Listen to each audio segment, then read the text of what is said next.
All right.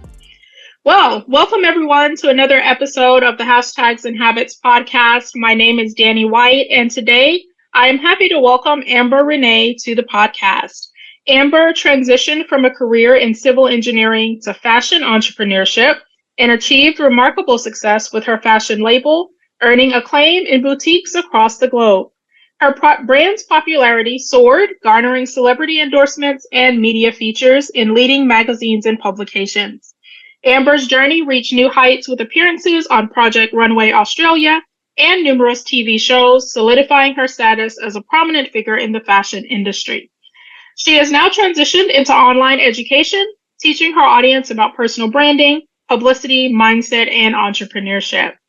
Her expertise led to appearances on television and various media outlets, culminating in the release of her book, Dream Life, The Creative Entrepreneur's Guide to Amplifying Your Online Business and Living Your Dream Life. Amber, welcome to the podcast. I'm glad that you're able to join me today. Thank you so much for having me, Danny. I'm excited to connect with the Hashtags and Habits audience. Awesome. Well, your story is one of resilience and determination. And I really want to just dive into your early days, how you kind of got into civil engineering to begin with, because that is very much a male-dominated industry. And then how it kind of just led you to these transformations and different experiences to now growing your own online brand and how you're kind of helping your audience to amplify their visibility and amplify their personal branding. So engineering was always something that I guess I was just destined to be in. My older brother and my dad are both engineers, and I was just always really good at maths and science at school.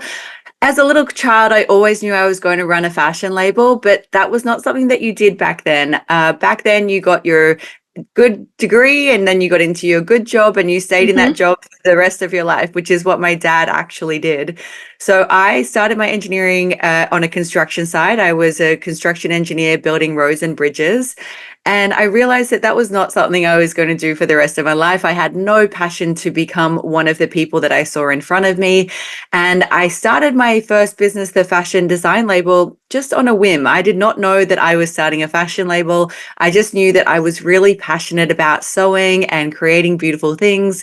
So I sat down at the sewing machine each day and started that business. So the first week we sold 4 shirts. The second week we sold 8 shirts. And then 5 years later, we had 120 accounts around the world, exported to Paris, Tokyo, LA, and South Africa, and dressed some of the biggest celebrities of the time, which back in the day was Paris Hilton. And this was before kind of social media. So we were doing influencer marketing before influencer marketing was even a thing. For sure, yeah. That was my first business. I thought I was going to run that business forever. It was all I wanted to do as a child, but the universe had bigger plans for me. My manufacturer went out of business, which caused me to go out of business. And the shock of all that caused me to have a nervous breakdown. I was hospitalized and found out that I had cancer, stomach ulcers, and needed to go on anti-anxiety and antidepressant tablets.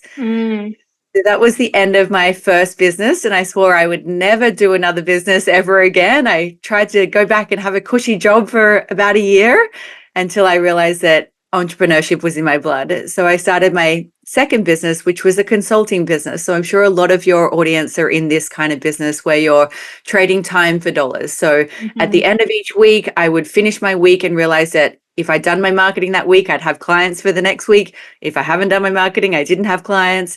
But that was sort of the back and forth that I found myself in the second business. So again, that second business model, I realized wasn't quite what I was looking for, but it did offer a few freedoms. And pretty soon I had some of the best contracts in the country. So I was the fashion editor at a glossy national publication, the resident stylist at our biggest radio and TV network, and the TV presenter for Fashion TV. So I spent my days dressing celebrities for events like the Cannes Film Festival, sitting front row at fashion weeks and interviewing all the designers. And I really thought I was living my best fashionista life.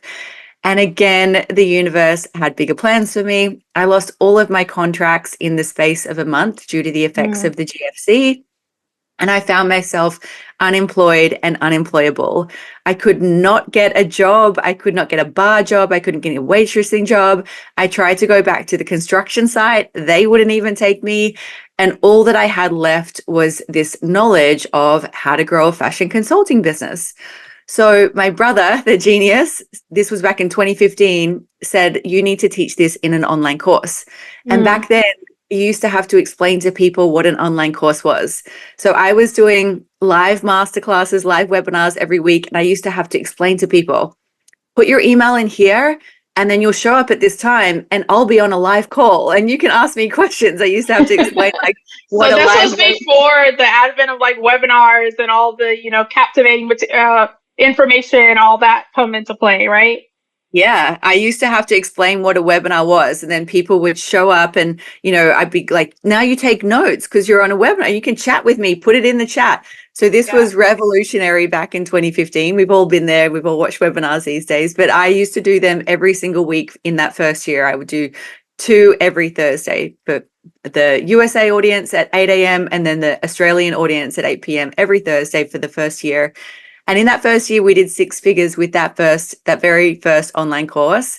And since then, that course has done 6 figures every single year since then without me touching a single thing.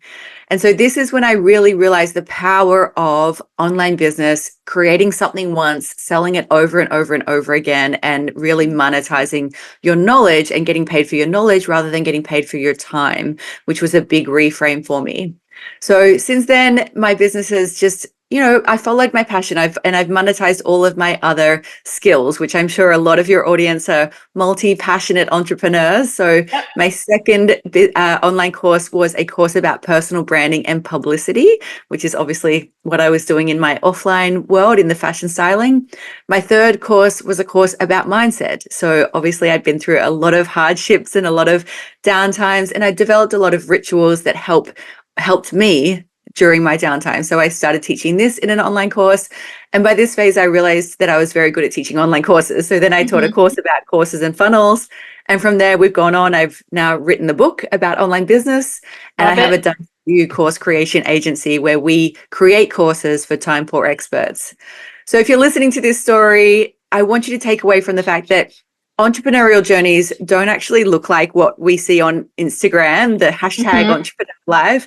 Often most people I see have gone through something similar to my experience in order to find the thing that they're meant to be doing. So if you're just starting out, I just want you to keep this story in mind the next time that you're faced with a hardship or faced with something that you're thinking, hey, this doesn't look like what it's supposed to look like on Instagram. Absolutely. I think that a good number of people that I talk to, we're going through another wave of layoffs and people trying to figure out like what they're doing. I kind of call this like the post-COVID effect. Like I think everyone was like we're hunkered down and like doing the thing to like stay alive and make money in our little circles, right? And then okay, it kind of goes away and we're trying to figure out, okay, is this the thing that we really want to do in our lives? And can you speak to that a little bit? Like you transitioned, of course, from the civil engineering, you transitioned into fashion, and then when it kind of like all fell apart, you easily pivoted into something else, or maybe it wasn't easy, but you didn't have a choice, right? And I think a lot of my entrepreneurial friends and small business owners are in that space where they're like moving out of full-time work and moving into entrepreneurship, not really sure what that entrepreneurship looks like, because as we know, there are a lot of uncertainties in entrepreneurship. But they're kind of just trying to go for it and they kind of need that encouragement. Like, what would you say to them whilst they're like making this type of transition in their career? Because it's a big step. It's a big step to go from solid 9 to 5 to like, okay, might be a 9 to 5, might be a 9 to midnight. We don't know. So there are so many things that I want to say about this. For starters, if you are signing up to be an entrepreneur, you're actually signing up to the world's biggest personal development journey. So if you are passionate about facing every fear that you've ever had, every limiting belief that you've ever known, then go and start a business, because that is what entrepreneurship really is. It's actually forcing you to look at everything that's keeping you stuck in life, everything that's keeping you, holding you back and keeping you safe. And it will force you to overcome all of those fears and limiting beliefs. So if you're passionate about that, then go and start your business. If you really don't want to deal with your own shit, then stick to your day job, because that's actually what your entrepreneurial journey is going to look like. Yeah. So, you're going to be forced to share your knowledge. You're going to be forced to do videos. You're going to be forced to be seen and be heard. All these things that are not typically comfortable for us. So that's step one. Be aware that this is part of the journey and this is what you signed up for. So if there are days where you're really being forced to face your own limiting beliefs, then remember, this is the journey. That's the first thing I want to impart on everyone. Absolutely. Secondly, Yes. I also want to keep in mind that I don't think that you should be forcing your business to pay your bills and putting the energy and the pressure on it to be successful. And like, we see these people like, I started last week and I've made 6 figures. It's actually not how it works. Most businesses take a solid 12 to 18 months before they're Yeah. anywhere near being profitable. So let's get realistic around what that timeline looks for you and what are you going to do to pay your bills whilst you give your business that gentle, nurturing, loving time to start getting up and running and start making consistent, reliable income. So although this is not what I practice, but what I preach is make sure you've got a night job or a shitty day job or something that pays your bills, that doesn't exhaust your energy. It doesn't take up too much thought process or thinking energy, but it's going to pay your bills every month. So you don't have to worry about, oh my God, I didn't sign that client. Or, when you're putting a post out, like, please, someone desperately DM me for the link because I need to pay my rent this month. This is the energy of lack, and people can smell this and feel it a mile away. And if you're just starting out, likely you're assigning clients in a one-on-one consulting, contracting type of environment, coaching environment, and people can smell the desperation and the need of like, she has to sign this client this month, otherwise she can't eat. And that is the surest way to ensure that you'll never sign a client if you're in that energy. Yes, absolutely. I agree with that. And it's like you said, it's something that I do not practice, but I do preach. Like be very certain that this is something that you want to do, because I think when you have that internal belief, people can also smell that as well. Like, that this is going to be a success. And people can tell when you have that confidence and you have that belief in yourself and belief in your idea that it's going to happen. So that's really good suggestions.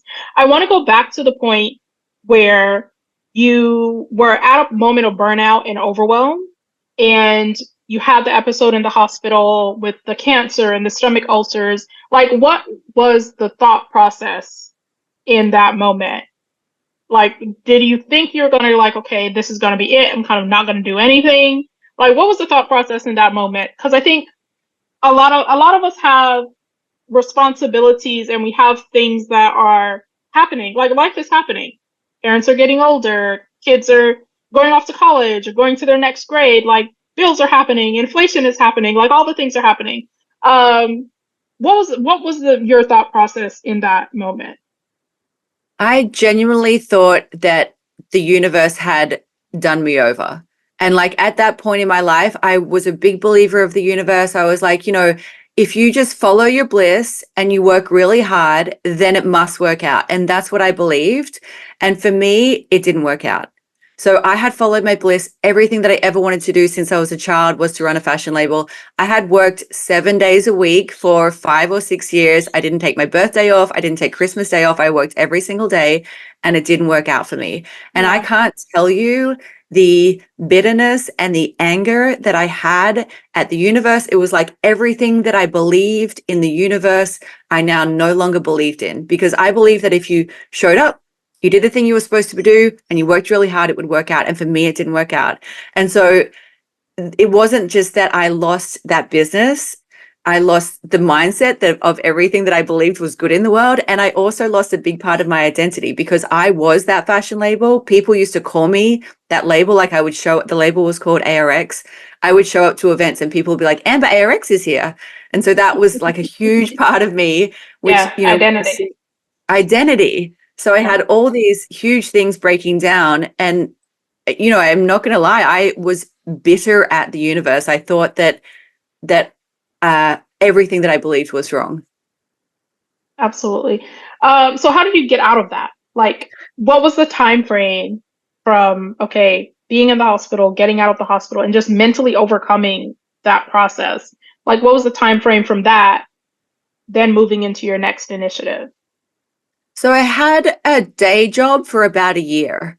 So that day job was, I showed up every day. I got to wear a beautiful suit, which was important for me to look fancy. Hmm. I went in and I worked in a great office environment, and that lasted about a year. And I knew pretty quickly. I mean, I knew sort of after about 3 months that like, I cannot do this. Just the thought of having to be at a certain place at a certain time every single minute of every day, like the freedom is my biggest value in life. And to realize that my freedoms were so restricted, like I found going to a job like a 9 to 5 just so incredibly restrictive.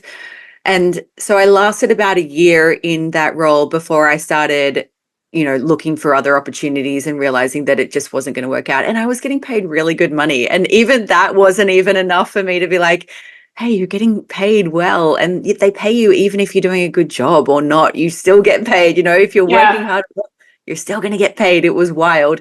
But yeah, I lasted about a year before realizing I just couldn't do it again. I had to go and start another business. And then from there, like, what was that? What was that business? The online space. No, so that was the fashion consulting space. So that was the Okay. trading time for dollars. So I had just done Project Runway. So I did have a little bit of a springboard. So Project Runway, for everyone who isn't familiar, is sort of like a competition reality TV show for fashion designers. So I came out of that and then started a fashion styling consultancy business off the back of that. And again, you're asking about what was the mindset and did I realize that I was, ending one business and starting another. Again, I didn't really know that I was starting another business when I started the consulting. All I knew was that I couldn't do that shitty day job.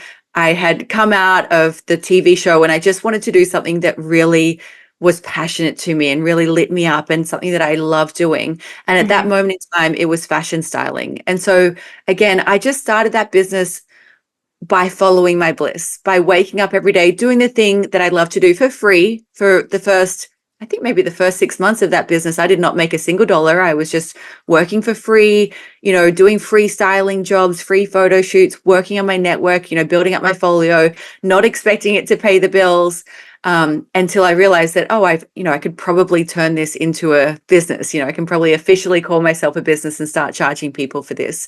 But it Yeah. was definitely a gradual transition. And I don't think I actually realized that I was officially starting another business. It was just something that I love doing. So you kind of did a lot of this before the advent of like social media started becoming a thing, right? And before influencer marketing started becoming a thing. Now that we're into this space, and personal branding is super important because it's really easy for people to just start looking like everybody else online because the space is so crowded. How do you advise entrepreneurs to stand out? Like, how do you go through your personal branding process? Because obviously, if you go to your website, if you go to your Instagram page, your Facebook page, it is clear what you do, what you enjoy doing. Like, you stand out in every way. And I think it's really important for small business owners to kind of get a hold of like what personal branding means. And it's not just a pretty picture. It's not just a one-time photo shoot. It's not just a logo. Like, how do you walk your clients through personal branding?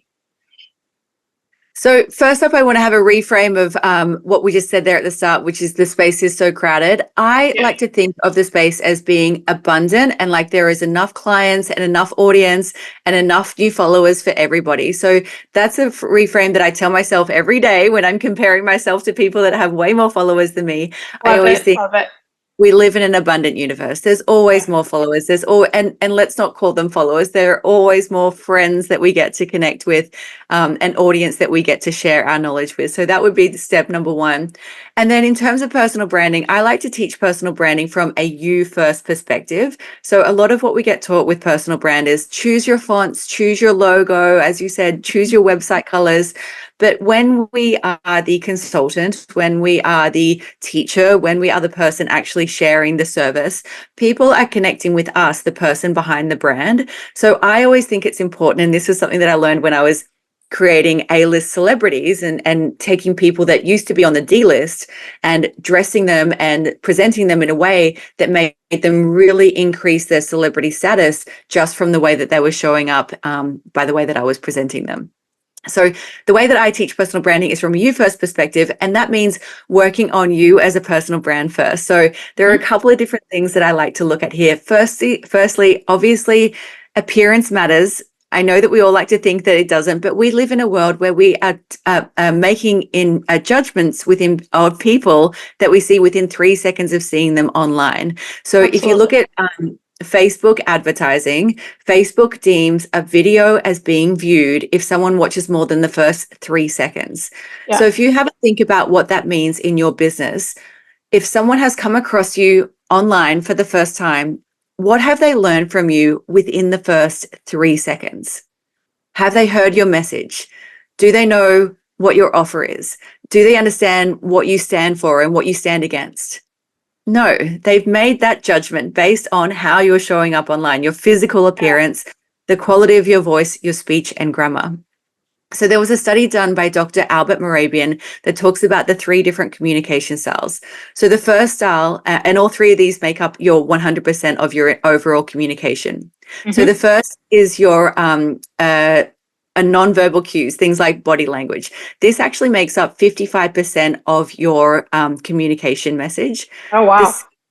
The second is the tone of voice, your quality of speech and grammar.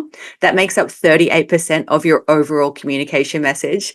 And then that just leaves the words that you're actually saying, and that makes up 7% of your overall communication message.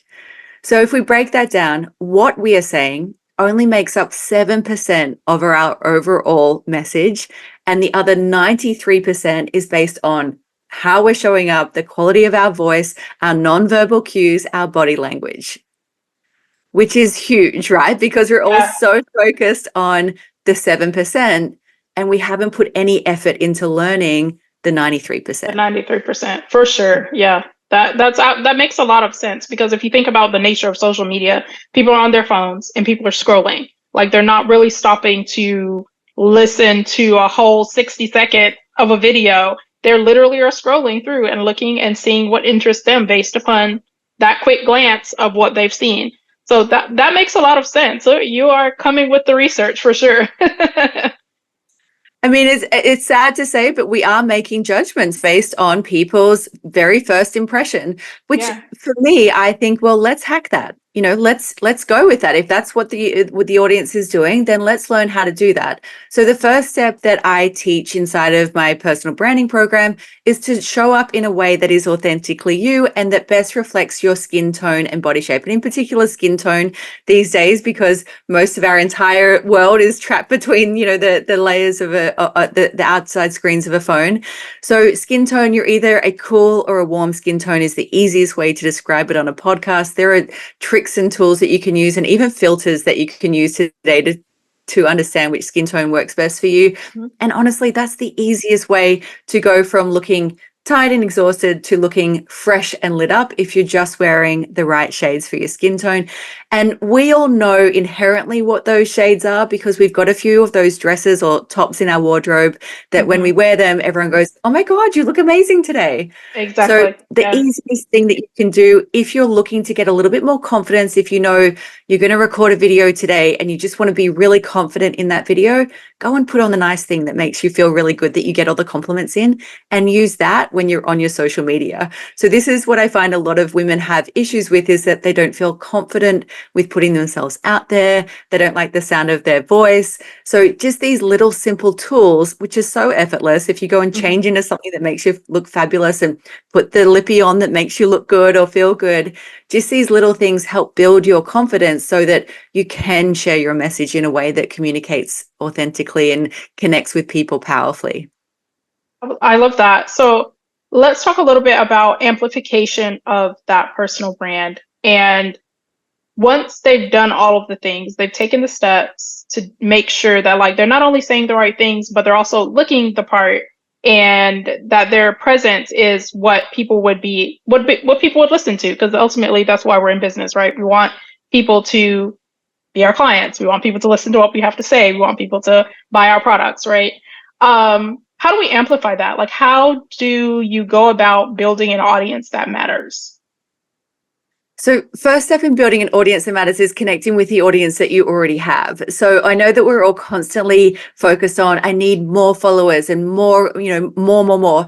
But if you just go back and connect, even if you have 100 people, or there's a study done called 1,000 True Fans, Mm-hmm. by Kevin Kelly, and he talks about if you have 1,000 true fans that buy everything that you put out, you've got $100,000 business. So they're going to buy all your books, they're going to download your courses, they're going to show up to your events. So 1,000 true fans is all that any of us need to have a really successful business. So rather than trying to go out there and grow these huge audiences, think about having 1,000 true fans who love you, who connect with you, who want to follow you for years.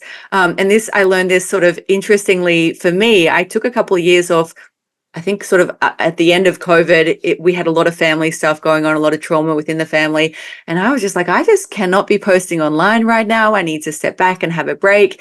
Yeah. And when I started posting again, kind of like at the end of last year, at the start of this year, I've had people that have been following me for like 7 years that bought my very first program going, "Hey, Amber, good to see you again." I'm like, my gosh, you're still here. Like you're still like, Yeah. so Those are that true fans for sure. true fans. And so Yeah. that kind of, and even just the feedback, because I was putting out there going, guys, I've had a hard time, but I'm coming back. I want to share some insights that I've learned with you.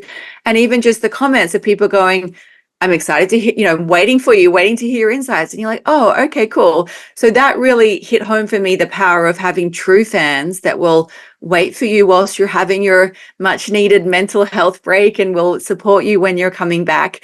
So I think it's really important to nurture the existing audience that you really have. And by nurture, I mean, and all of the algorithms mean having authentic two-way conversations with your audience. So if you look at the Instagram algorithm, it says that they're favoring two-way dialogue. So what that means Absolutely. is when you put a post out and you ask for the engagement and people come and engage with you, then you go back and engage with them. So you're actually Mm-hmm. having a conversation on your post back and forth with your audience. Or if you take people into the DMs, having authentic conversations in the DMs. And I see a lot of people, I mean, these days you can close entire sales calls and sales conversations within the DM. And it's a very authentic way of selling because you're just having a conversation back and forth with Yeah. another woman, typically on the other end of the DM, asking them how you can help them and seeing if you can solve their needs. So I don't think it needs to be anything more complicated than what we've just shared there. Absolutely. That is specific to social media. Do you recommend other channels for that entrepreneurs should kind of get into, like email or paid or anything like that? So email marketing is still the highest converter. So the majority of your conversions will come from email marketing. I actually think Messenger is going to start outperforming that. So getting people onto your DM list, either through a Mm-hmm. ManyChat integration or even just manually getting people into the DMs to have conversations. I kind of feel like that is going to outperform email marketing purely because the open rates are like 90 to 100%. Whereas Yeah. if you've been doing email marketing, email marketing rates are down at around 20%. So I feel like, I mean, email marketing is always so important. But again, if you're going, I don't know how to set up the tech and I don't know how to connect the things with the things, don't overcomplicate it. Just find one social media platform that you love being on. So one that you're happy to create content for. Go and study how to be successful on that platform. So watch YouTube videos, read blogs, take people's courses, study it, and then implement what you've learned in that and then become great on that one platform. So Yeah. all you need is one platform, become great on that one platform, create connections on that one platform. And it honestly doesn't even matter. I mean, everyone says Facebook is dead or LinkedIn is dead, whatever is dead this week. It honestly Yeah. doesn't matter. There's still enough Yeah. people, I don't know what the stats are, but there's still millions and millions of people logging into Facebook every day. So I Millions don't, of people. Yeah. right? Yeah. Yeah. There are more than enough. We talked about the abundance piece earlier, and there are more than enough people across all of these platforms. You can find your 1,000 true fans if you really want to. I want to target the digital products and the online course creation space. That's something that you do very well, and I think course creation has kind of gotten its 15 minutes of fame in the spotlight because of like COVID and just people being at home and wanting to create things.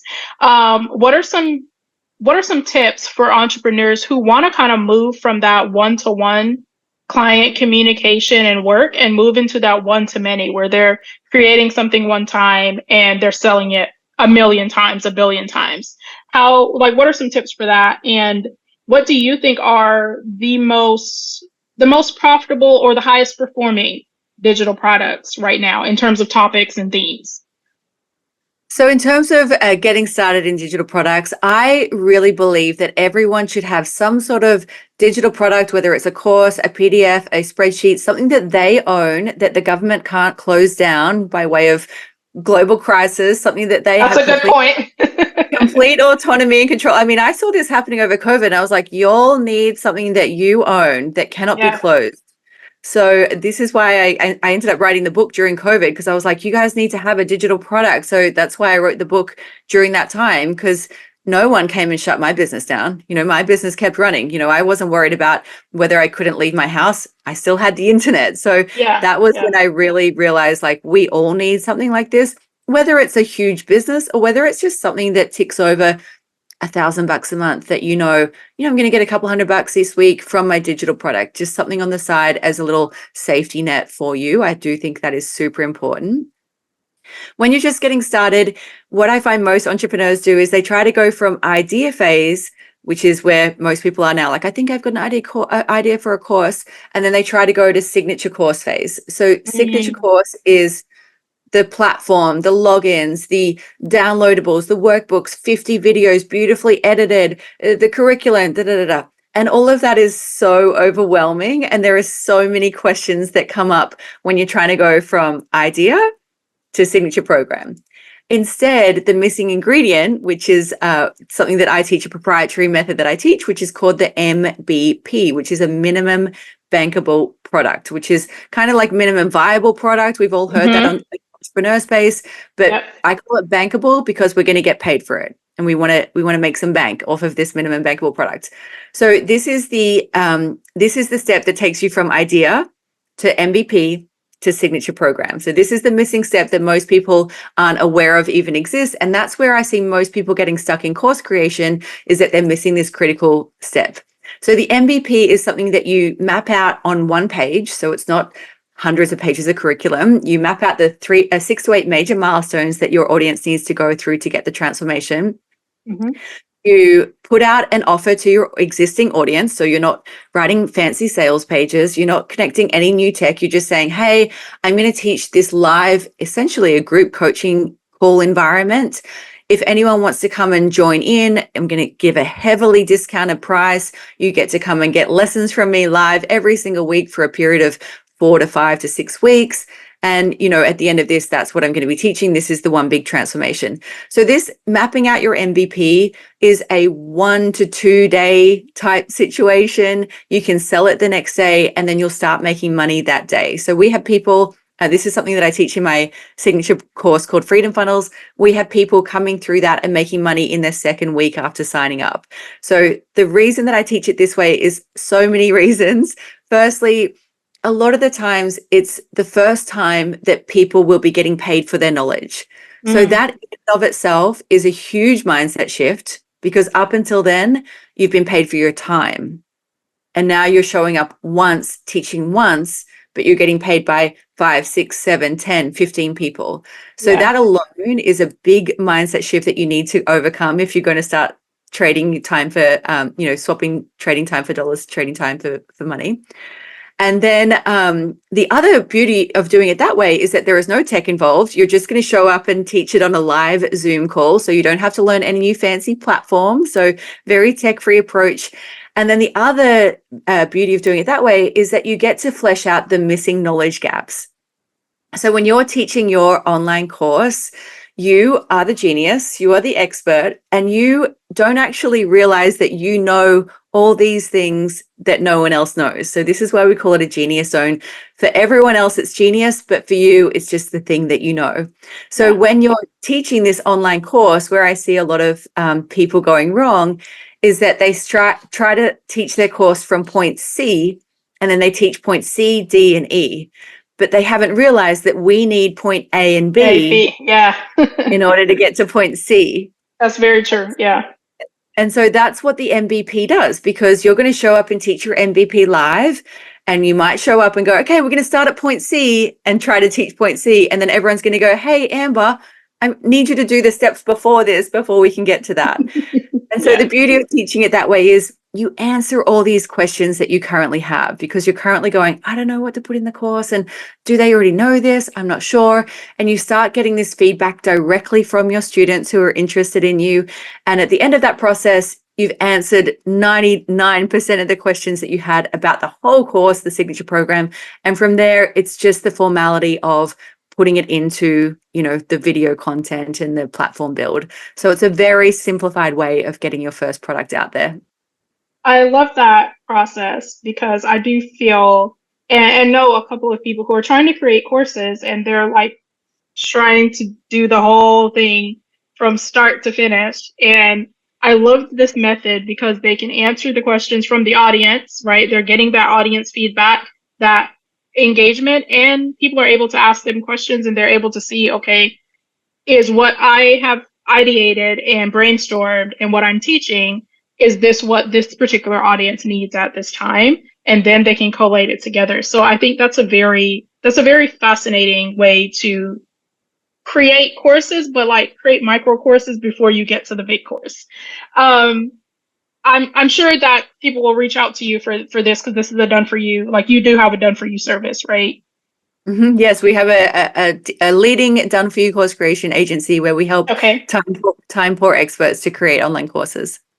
Gotcha. So before we wrap up and we get into like all the places and where people can find you, I want to allow you to give us 2 to 3 minutes of your most valuable advice as an entrepreneur.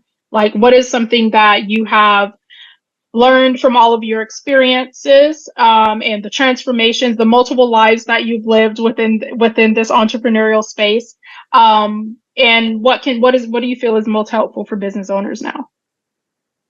So Steve Jobs gave a commencement speech where he spoke about how when he was studying his computer science degree, as an elective, he went and took classes in calligraphy because he was fascinated with calligraphy. He was interested in it. He was passionate about it. Decades later, when he created the first Mac, the Mac was the very first computer to have beautiful fonts on as part of the operating system. Up until then, the PC just had the standard font. Mac was the first one to have beautiful fonts.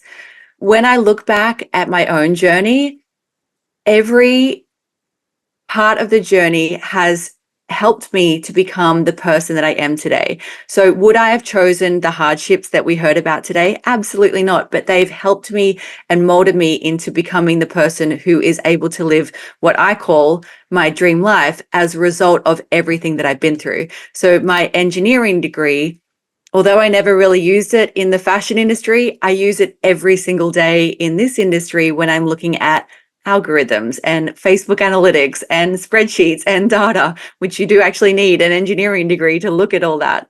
Yeah. When I was in my fashion consulting business, I learned the power of personal branding and presentation and public speaking and publicity, which again, I'm now using in this business. I'm very comfortable with all of those things in this business because of what I learned in that business. So when you're looking at your life experience, I encourage you to draw out the knowledge in every single one of those experiences and see how it can help you in this environment, whether that's becoming a coach, becoming a consultant, putting out digital products, whatever it is. Draw on all of your past experiences and trust that the universe has been guiding you at every step of the way to be able to live this dream life. If I was still in any of those businesses right now, I would be hating life. They were very constrictive when I look back in hindsight, although it was very fun and glamorous. They were not a freedom business. In this business, I can work from anywhere that I want, wherever I want, whenever I want. I teach something once, I make money from it over and over and over again. And this is the first time that I've had true freedom. And I would never have chosen this business. If you had have asked me 10 years ago, do you want to work on tropical huts and show up online and teach your knowledge? I would have said, no, I want to be a celebrity stylist and TV presenter, obviously. Yeah. So I would never have chosen this business. I say that the universe has lovingly pushed me into it, but this is the first time I really feel like I'm expressing myself fully and really utilizing all of my gifts. So I encourage anyone listening to this, if you're experiencing any kind of hardship, or if you have experienced hardship that you haven't quite pulled yourself up and out of yet, I want you to reflect back on that and think about what lessons you've learned in that time that can be applied to your next iteration of life, whatever that looks like. I love it. Where can people find more about you, follow you, connect with you, and potentially work with you as well? Thank you. Come and find me on Instagram and let me know that you found me on the Hashtags and Habits podcast. I'd love to connect with you there. Awesome. Thank you, everyone, for listening. Thank you, Amber, for being here and sharing all of your insights and knowledge with us. Really appreciate it. Thank you, guys, for listening, and we will see you all next Tuesday.